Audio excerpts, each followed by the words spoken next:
Hello, everyone. Welcome to the most must-listen to movie review show on YouTube. Welcome to Film Frauds, where myself, Matt, and my two co-hosts, Mark and Tyler, provide completely unprofessional, 100% biased opinions on the movies of today, tomorrow, and yesteryear. But unfortunately, Mark and Tyler are not present today. They had to go to a Flat Earthers convention, so they were Right after the AA meeting. Yeah, right after that, they had a couple things to go to, and then an anti-vaxxers meeting after that. So they couldn't make it, unfortunately.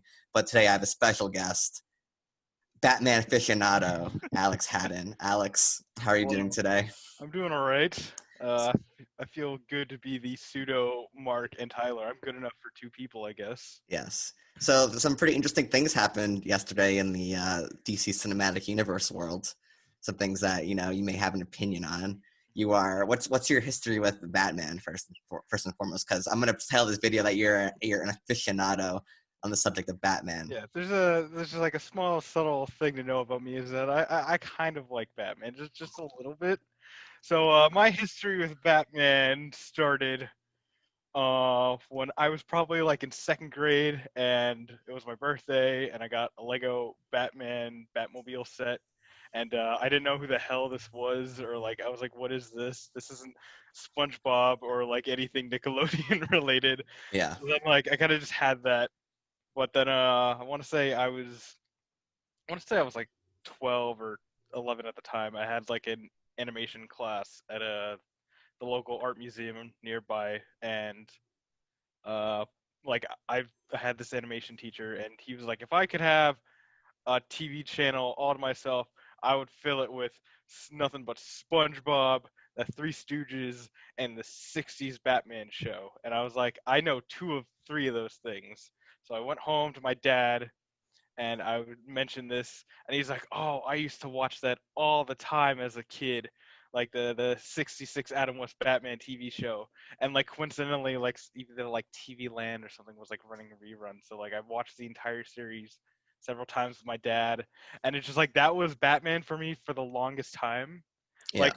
Like unironically, like I want to say like halfway through that experience, I watched The Dark Knight with my dad, and I'm gonna like commit like career suicide right now, right? When I said that when I first watched The Dark Knight, I hated that movie with a passion. Really?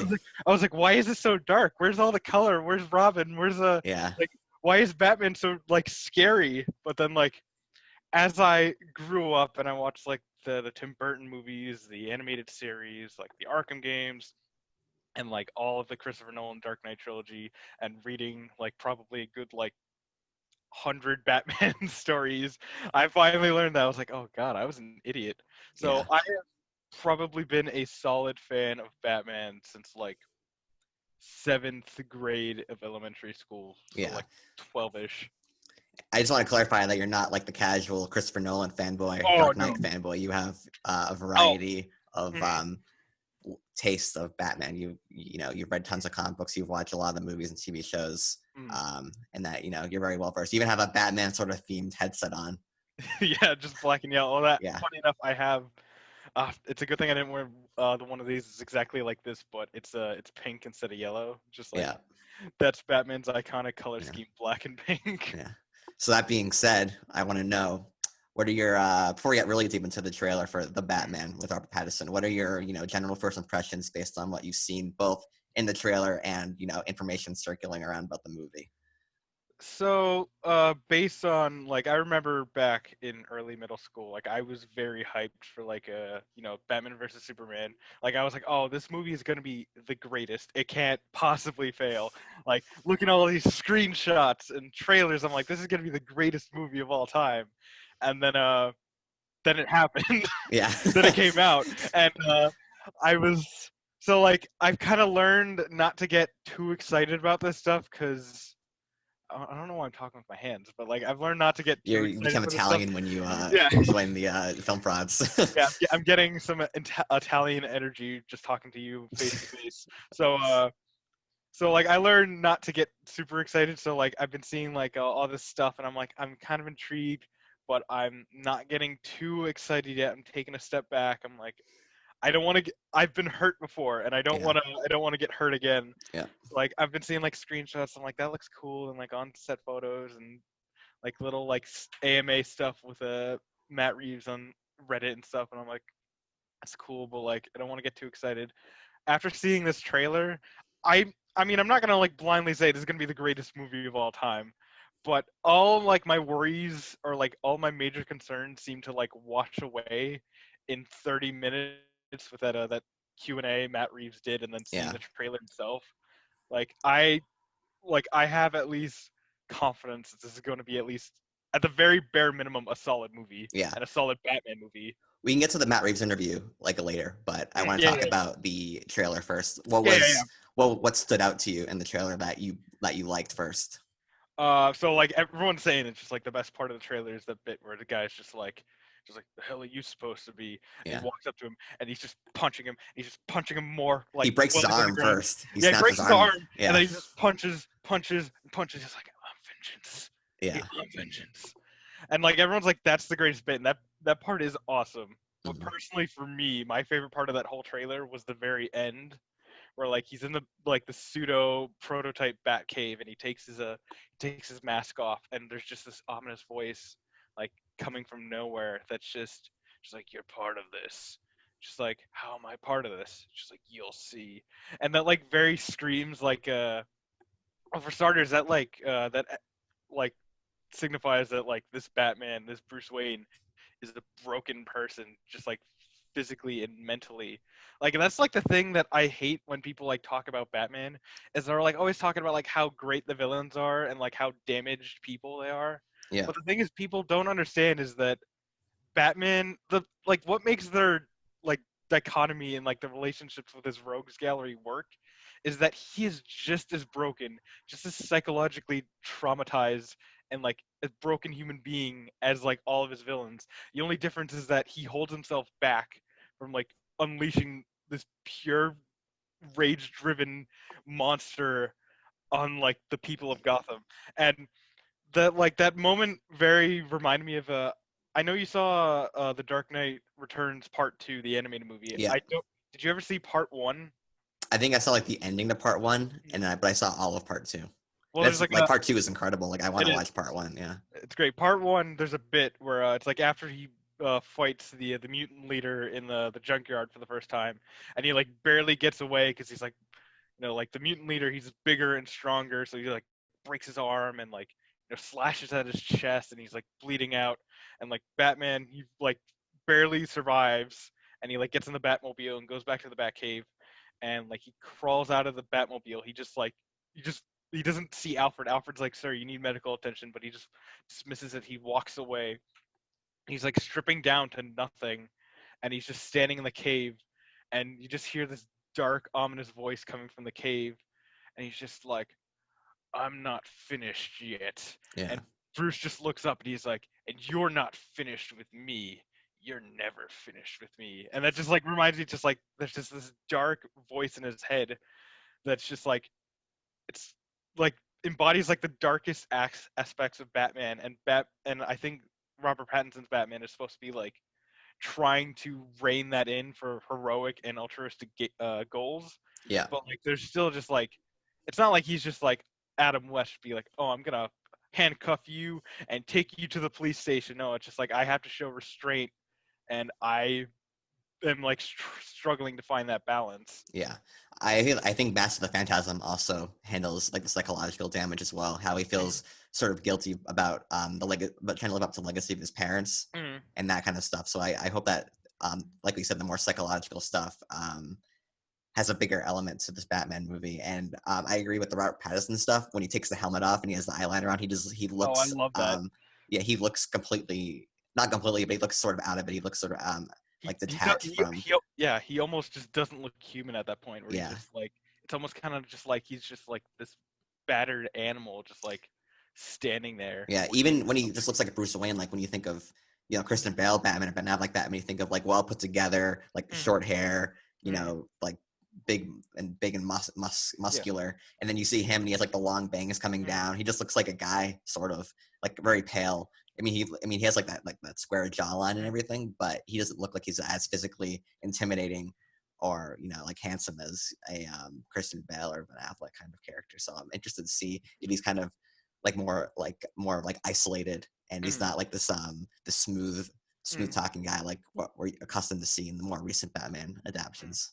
Well, that's like one of the things about like Bruce Wayne as a character. It's just like that suave billionaire playboy. It's not like Tony Stark where like that's who he is. It's just like that's an act, Yeah, and it's just like Bruce Wayne is not like supposed to be this suave person. He's supposed to put on this guise of being like, oh, I'm cool guy, millionaire, rich Bruce Wayne. When in reality, he's just supposed to be like the Batman. He's like supposed to just be like this like damaged guy, and I think that's very good.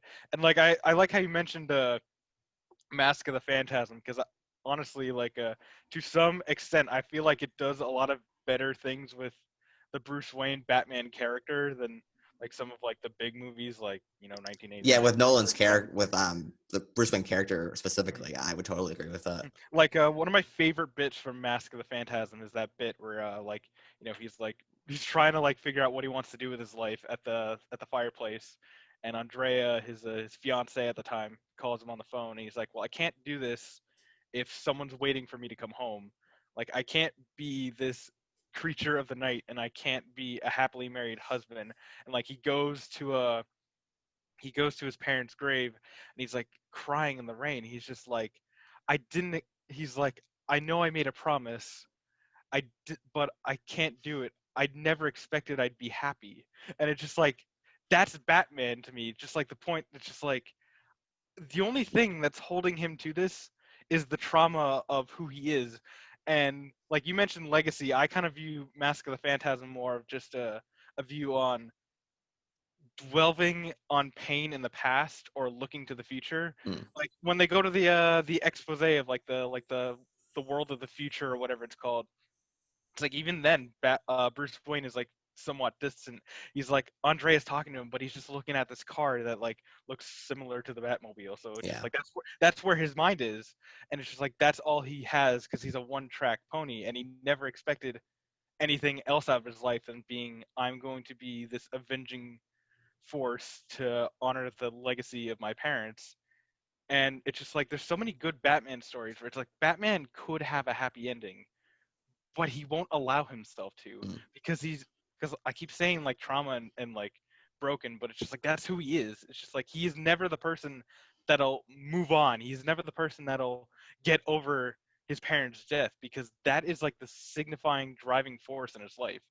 And yeah, no, I'm all set. So Yeah. you can Are talk. there any comics or stories that the trailer specifically reminds you of, or something that you want them to follow? Well, funny you mentioned that. I'll say this later, like when we're talking about like the Q&A. But for starters, I would highly recommend Batman: The Long Halloween. I think Not I read that. You let me borrow it. I read it's it a very long time it's ago. it's very good. I Yeah. probably read that book like every like once a year. It's more But it, like detective focused, if I recall. it's very detective focused. Yeah. It's like an interesting phase in Batman's life where like it's like that year two esque era. So he's like already been Batman for a while, but he's still kind of getting used to it.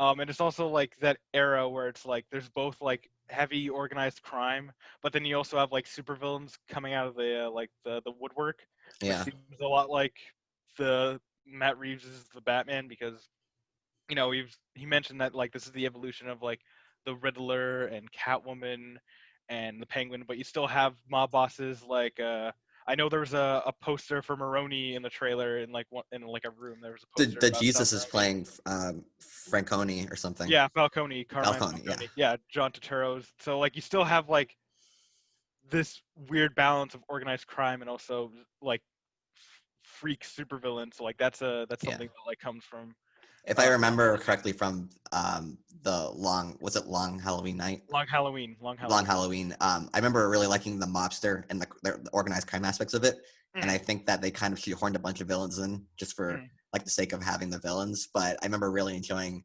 most of it. Just specifically, I liked how he focused on organized crime, and I mm. think that they're kind of going for that feel I think more they're going for that for too. here. And even though they're having a super villain, he's not really like a super villain. It's just Yeah, a yeah. guy. Can you talk anything about the villains in this movie? Because I know the first scene of the trailer is a guy getting duct taped his head's getting all duct taped Mm. around. Do you know who that is and who's going to be like the main antagonist of this movie? I'm like 90% sure that's supposed to be the Riddler, but Yeah.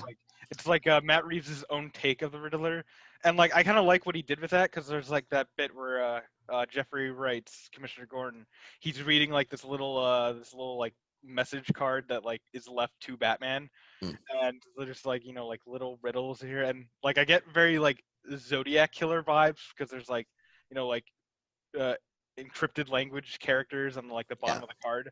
So like I kind of think they're kind of doing like a pseudo like Zodiac killer esque Yeah. Riddler, which Even sounds from like a really cool. filmmaking standpoint, it looks a lot like Seven. Have you seen Mhm. Seven? Do you have a picture of No, I Seven? oh, Seven, yeah, I did. Yeah. Yeah, So it a looks long like time that ago. too. But Mhm. I'm sorry, you can continue.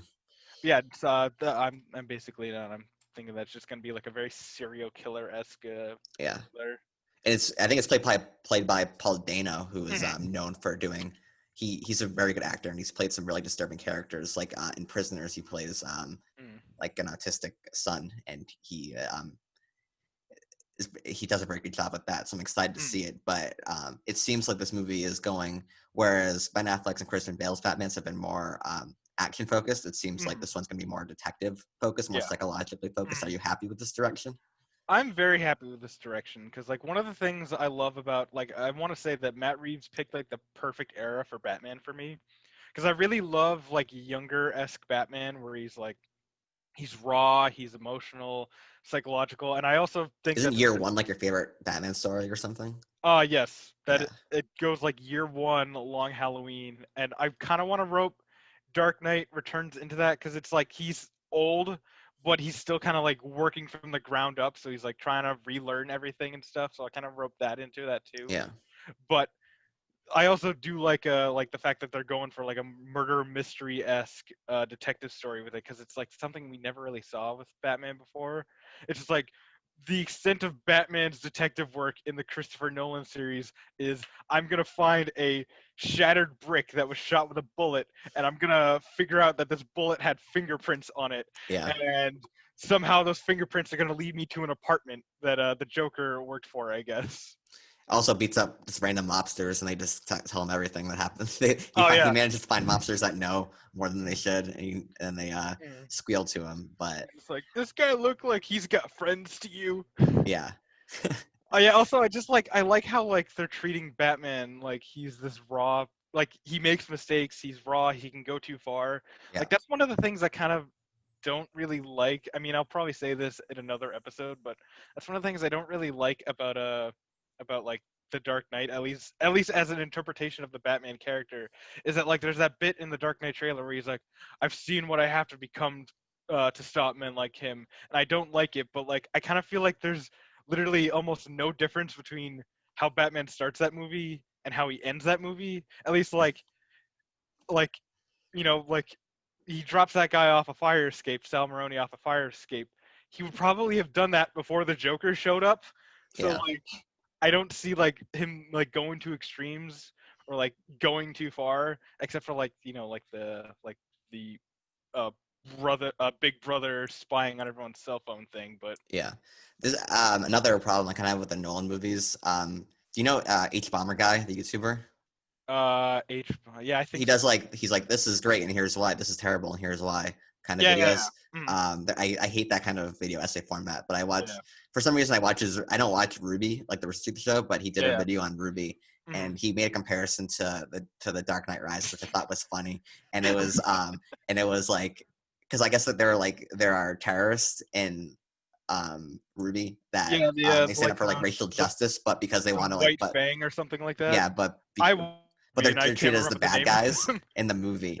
It's okay, but like Yeah. it's not like a And he said yeah. he compares it to Bane in The Dark Knight Rises. How he's taking down the establishment of Gotham because it's all corrupt, and it's like he's making really great points and he's doing good work. But also he has a bomb. He's gonna blow up the city, so Batman has to win. Batman represents maintaining like the corrupt establishment, and the only reason why he's supposed to root for him is Yeah. because Bane just happens. They gave him like this really trite and contrived motivation to blow up the city, Mm. and that's why you root for Batman, because even though Bane has all these great points, Bane's also trying to kill people for no reason at all, and that's Hey, why Batman stands for justice. it's So better to be corrupt than to be dead. yes, Just that is true. But I'm hoping that they don't go for like heady sort of like what is justice sort of themes Mhm. in this Batman. I hope it's just purely a psychological drama of detective drama of Bruce Wayne trying to save Gotham from this serial killer and whatever mob boss stuff is going on there as well. So I mean, yeah, get away from the heady stuff. Just make a very simple story, like a sort of year one F story. Yeah, we don't need like pseudo intellectual discussions about human nature and like the growing like gap between the rich and the poor in American Yeah, political and economical structures. We just want a Batman movie. yeah, yeah. We want like a simple Batman movie. We're done. I don't want any more of this heady stuff. So we've talked a lot about the positives of the Batman trailer. Do you have any hot takes on it? Any apprehensions? Any negatives as a Batman fan? I mean, I know I had one thing. It's not really like a huge negative, but it's more just like I'm kind of like testing the waters until I see more. There's like the bit where uh, Robert Pattinson's Batman, he like beats up the guy and he's like, "I'm vengeance." I'm not 100% on his sold on his Batman voice. I mean, I don't want him to be like Christian Bale, where he's just like, "Swear to me, Yeah, where were the others that all never the bothered time?" me. It doesn't bother me, but like I want it to be its own thing, is what I'm Yeah, saying. But like, especially in Batman Begins, I don't think the voice is that bad. Like that voice never bothered me. Plus, we got that. I'm not wearing ski pants. I'm not wearing hockey Oh, pants. hockey fans, whatever. Yeah, it's like it never bothered me that much, but like I kind of don't want it. Like I obviously don't want it to be the same thing, but like I feel like it would be better for me to hear his Bruce Wayne voice in addition to his Batman voice, because like I don't want like George Clooney where it's like literally the same guy, just like, "Hi, Freeze, I'm Batman." It's like, "Oh, I'm Bruce Wayne and I have this telescope." Yeah, Like I feel like I would need to see how Robert Pattinson plays both characters to get a good judge of that. So like I'm not 100% sold, but I'm willing to be optimistic based on that. I'm trying to think what else. Colin Farrell. I think he looks great, but I didn't know that it was him when I I first did. saw that I was trailer. looking at IMDb literally before this thing. I'm like, wait, that was Colin Farrell. Yeah, no, I thought that was like because I watched Gotham when it came out. I thought it was Richard Kind, the guy that played the mayor, which is Yeah, like he's not like a big actor, but like if you look up who Richard Kind is, that looks exactly like Colin Farrell in the movie. yeah, Like I guess that's good. It's just like that I couldn't see Colin Farrell in that, so that's yeah. good. I'm still kind of iffy on not Adam, Andy Serkis's Alfred. I think we got like one line from him in this trailer, and we Yeah. didn't even see him. So He's a like, great actor though, so I'm not I particularly trust him, worried but it's about it. just Yeah, like I trust him. It's more just like I would have never picked him to be like my first choice for Alfred, but like I'm willing to be like proven like wrong. I'm just saying it's not like something I'm 100% sold on yet. yeah. I'd have to see it first. Uh, So if you want to move on to the Matt Reeves discussion, mhm. unless you have anything else you want to add about the trailer, One more thing about the trailer yeah, is that I was not a fan of like the bat suit when it first got revealed. I think it looks way better in action on film. yeah, Also, when it's on top of Robert Pattinson, yeah. like, because it was a stunt guy with like the little motion tracker dots on his chin, and like the behind the scenes like set leaked photos. And I was like, oh, this like it looks like really clunky and like stuff, and it does in the trailer, but in like a good way, I Yeah, guess. it looks more like Like I think homemade. it looks homemade. I think it just fits him way better, is what I'm saying. Yeah. So yeah, that's all. Unless you got like any other big notes you want to mention about this I trailer. just wanted to ask who was like at the end when we talked about when he beats up that guy. They looked like they were wearing Joker makeup. They Is that did right or? like that's what I thought too, but I'm like I don't think like I 100% sure that like Joker is not gonna be in this Yeah, I don't movie. want him to be in this, to be honest. Yeah, I also I they're like there's like a thing just like there's Joker oversaturation in like Yeah. Batman media. Also, Like, just villain over. Like, I want a Batman movie with just one villain. That's apparently too hard to ask for well, these days.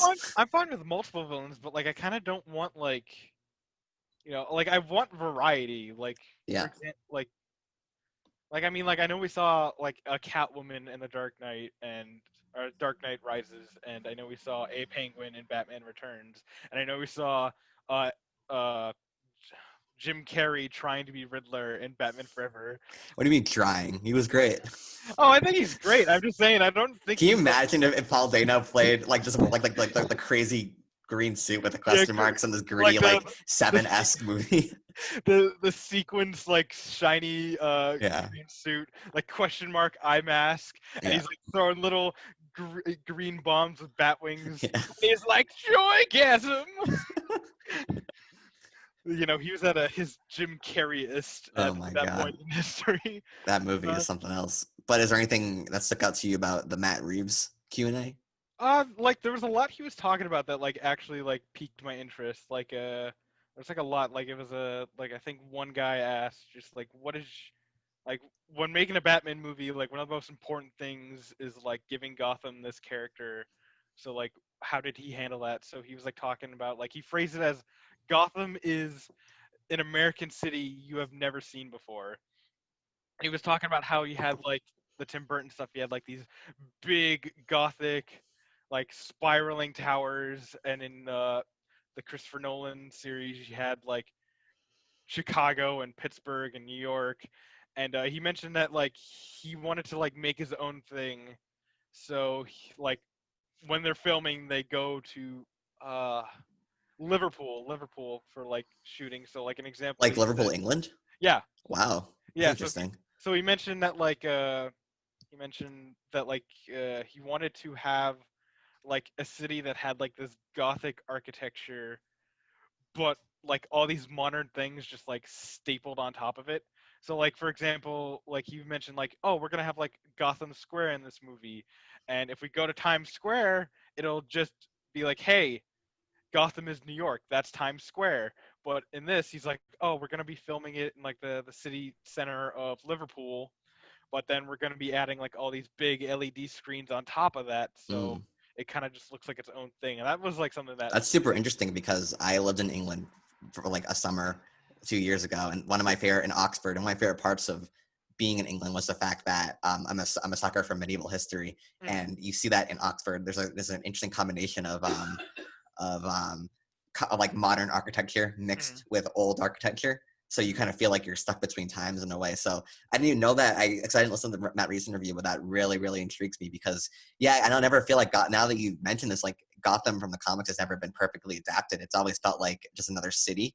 So yeah, that'd be super cool to have medieval architecture in an American city. setting, That and that then really just interests like, me.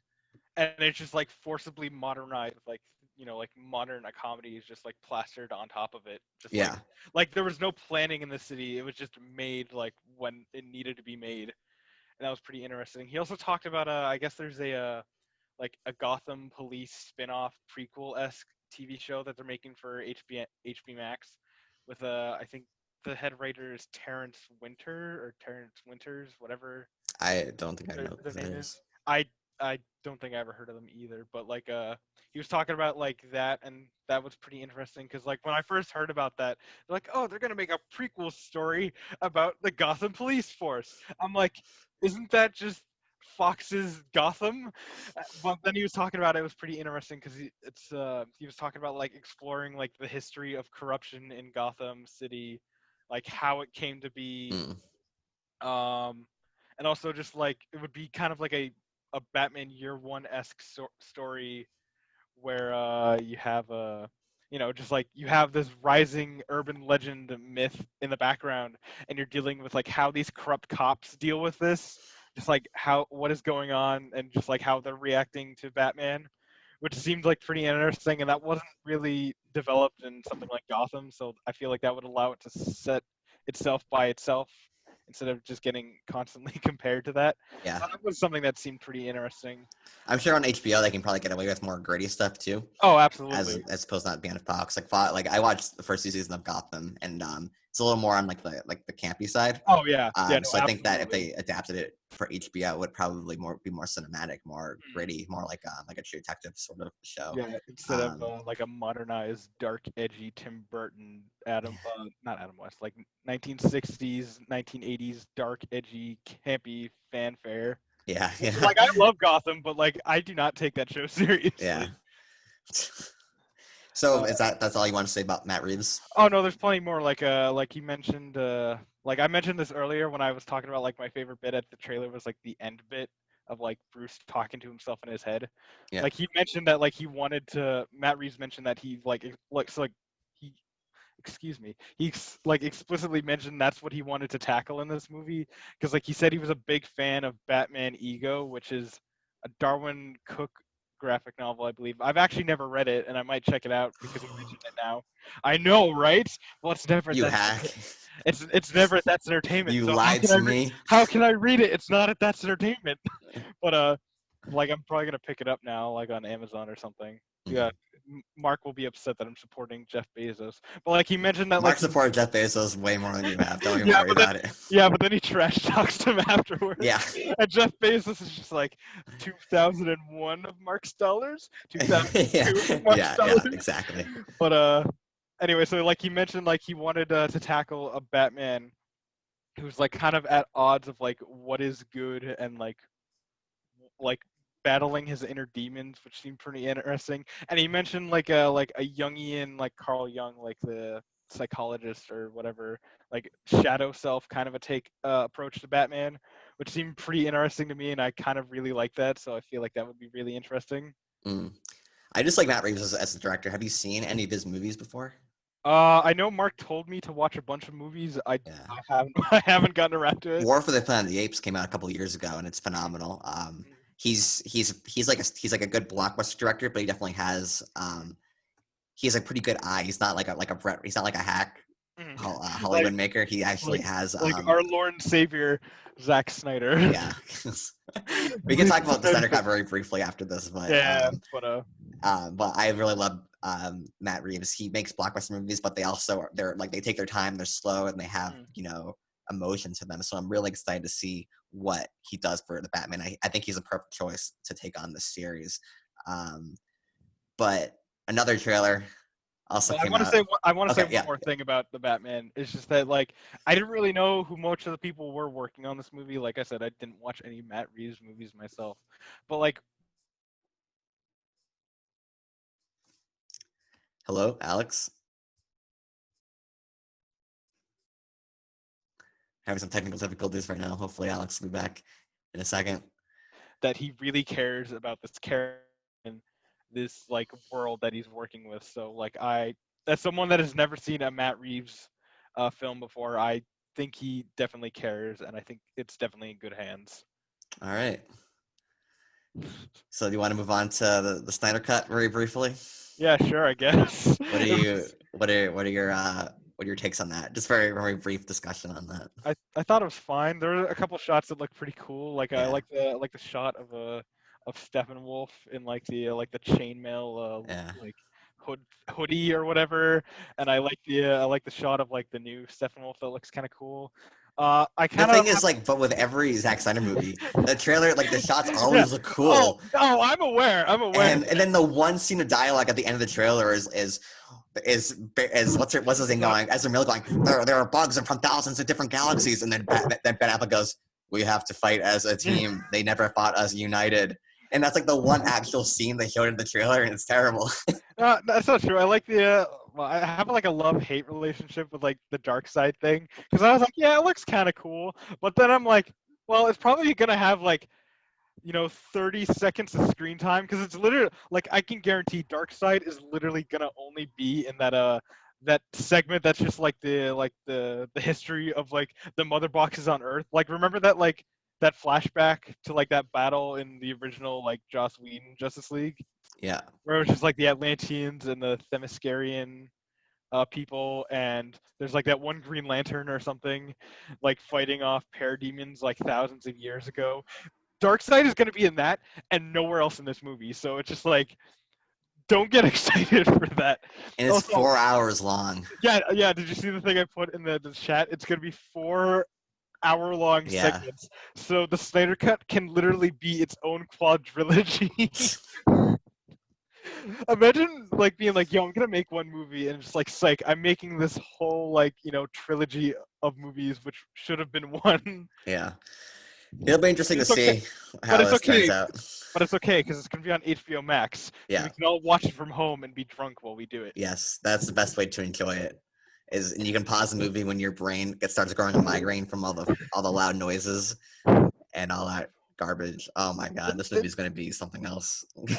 Didn't like I don't think this was like a long time ago, but didn't like why can't I think of his name? Jeremy Johnson. He actually gave like Justice League. It's like it's a good time if you're drunk. Yeah, I think I don't remember what he gave I it, don't but remember maybe. what he gave it, but I know that was a ranking he used to have. So if he did, that would be very fitting.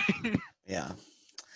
Well, this was There a was like, very informative interview but with. there were a couple other trailers if you want to talk about it like I briefly. didn't I didn't really care about You the didn't other you didn't ones. watch the Suicide Squad trailer? I watched the character display, and it's like there's too many characters for this one movie. I kind of agree, but like I was watching like the introduction they did with James Gunn, and like he seemed like really passionate about this project, and all the actors seemed like they really like they're like James Gunn is like a really good director for this movie. They're like it's a 70s war movie, but with like the style and comedy of James Gunn, which sounds like pretty interesting. Mm.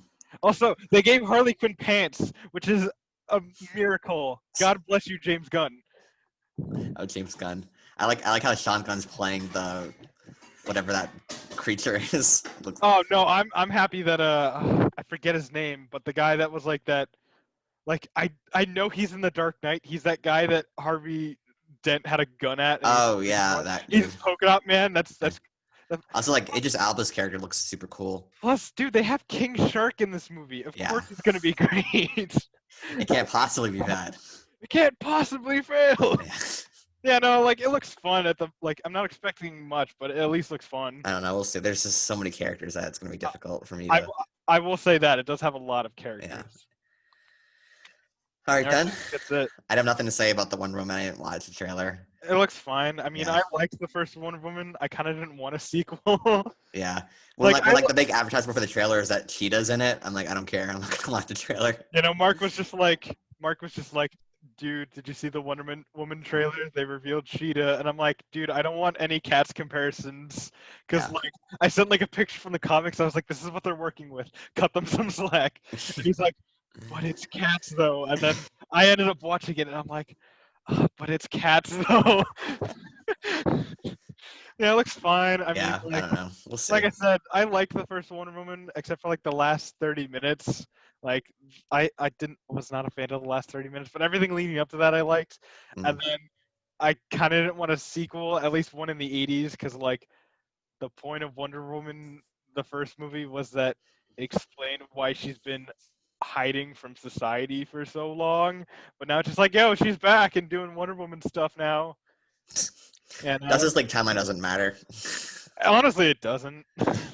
They can just throw it up to Flashpoint. Like Flashpoint's gonna if that movie gets made, it's just gonna undo everything. Concept art got revealed yesterday. Mhm. It looks cool, I guess. I mean, there's a picture of Ezra Miller's Flash and Michael Keaton's Batman. Although, considering that's concept art, that doesn't mean much. Yeah, Like, yeah. that could literally just be like they went on DeviantArt and be like, "Oh, that looks really good. We're just gonna take that." Yeah. We'll have to just wait and see. Oh, and my favorite part of the Snyder Cut trailer was when Ezra Miller was standing over Iris West, and I sent a picture of that to you guys, saying Ezra Miller's about to strangle another girl. Yeah. Because his arms was like coincidentally like really close to like her neck. I think they were on her shoulders, but they were like right here. So I was like, oh no, he's gonna do it again.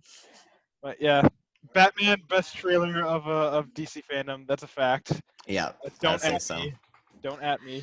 Yeah. Well, Alex, thank you for being on the podcast. Anytime. If you ever need a comic book loser, I'm always around. Do you want to plug any of your social media or anything that you're working on? I know you have your cosplay and drawing Instagram. Yeah, I have an art Instagram. It's called Obscurus Designs. Good luck spelling that. If you find it, I mean, you can look at my stuff. I'm not gonna like beg for followers, but like if you like it, feel free to let me know. I love getting feedback and stuff. Yeah. All right then. Well, remember to like, comment, and subscribe, and check us out on Spotify, YouTube, iTunes, Podbean, And Mark and Tyler will be back again at some point to grab videos and put them to the screen and say, I bought this. And then put it down and grab the next video and say, I bought this as well. And then put that video down and grab the next one and say, I bought this. Yeah, I bought this one. I bought this one because I really like this director. And then I bought this one because it was just next to the one that I just showed. Yeah. So it's someone on Reddit told me it was good. So I was like, okay. It's automatically good. Then I bought this one. It was the same starting letter at Barnes and Nobles as the second one, so I had to get it. Yeah. I didn't like this movie when I first saw it, but then I saw it at Barnes and Noble. It has a Criterion logo on it, so then I was like, oh, now I know this movie's good. So then I bought it. Yeah. I want to next time I'm on this podcast, I want to get the worst movies from my collection and just slap a Criterion logo. I bought Family Guy season 6. It's got the Criterion logo, and I got the reboot of the Three Stooges. It's got a Criterion logo on it. Yeah. We don't want to roast Mark and Tyler too bad. They'll be back for the next episode. Thank you everyone for listening. You made it this far. If you want to see more videos like this, let us know in the comments. Thank you everyone. See you next time.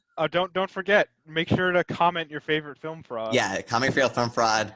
Alex, are you qualified to be a film fraud? I don't know. If you want to vote for me, you can. But yeah, but no, you can vote for me because I'm a part timer. So I don't know if I really. He's the Rich Evans of frauds. So vote for me because I'm the only one on this podcast. That is the greatest compliment I've ever received. Okay, thank you everyone. Goodbye.